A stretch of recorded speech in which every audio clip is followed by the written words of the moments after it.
Present day. Present time. Greetings, folks. We got another Bonzo Reacts video today. This is a short one. Why are restaurant burritos better than homemade? I've always wanted the answer to this because it's an important question that everyone needs to know the answer to. Sometimes you're just making a burrito and it doesn't taste that good. I like to use corn tortillas. I like to use my own sauce. I just feel like I can't get the seasoning right. I don't know. Let's see. Let's figure it out. Why are burritos so insanely good, even at the cheapest spots, but so disappointing at home? My first guess is that you're using the wrong tortillas. The perfect burrito tortilla is made with flour, it is striated with translucent fat, and it is exceptionally thin.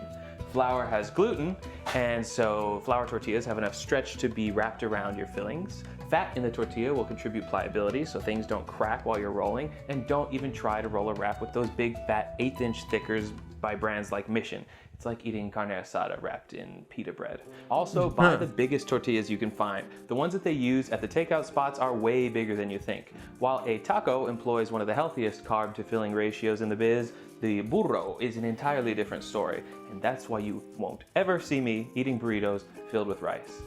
It's just redundant. Once you have a good tortilla, there are just a couple of technical things worth learning. Most importantly is that you have to warm up your tortilla before you fill it. Cold saturated fat is typically rigid, so warm it up slowly over medium heat. If you take it too far or too hot, you'll crisp it up and then you're back in breakable territory. I warm it on one side, flip it over, and then use some shredded cheese as a sort of indicator for when it's warm all the way through.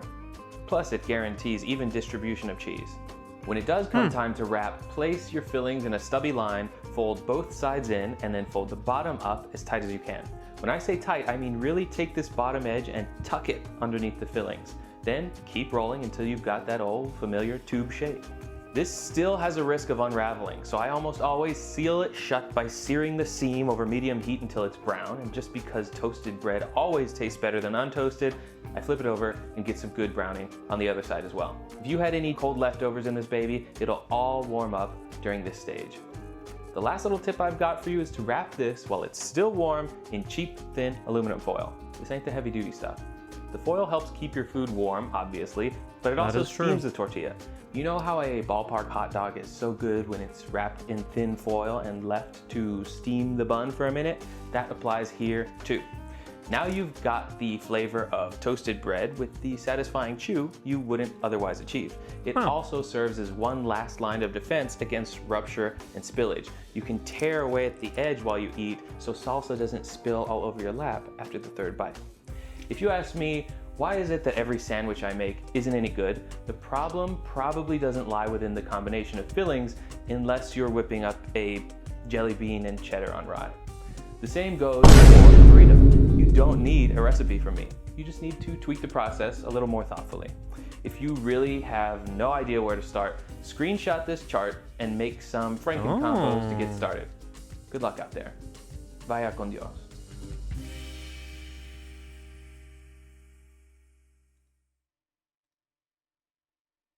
There you go.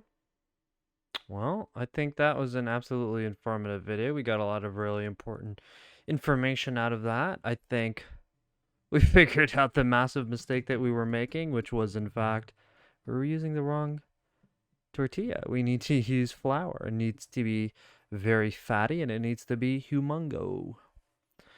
Well, I wish there was a little bit more about the seasoning, but I guess that's something that we need to tweak on our own. And maybe we can do other kinds of burritos, like with eggs and potatoes and cheese, which was, I thought, very interesting that they, anyways, that it is what it is. Good video though. I hope you guys enjoyed. I hope you guys learned something. I definitely did. That's the best part about these videos, is that we can always learn stuff. Peace.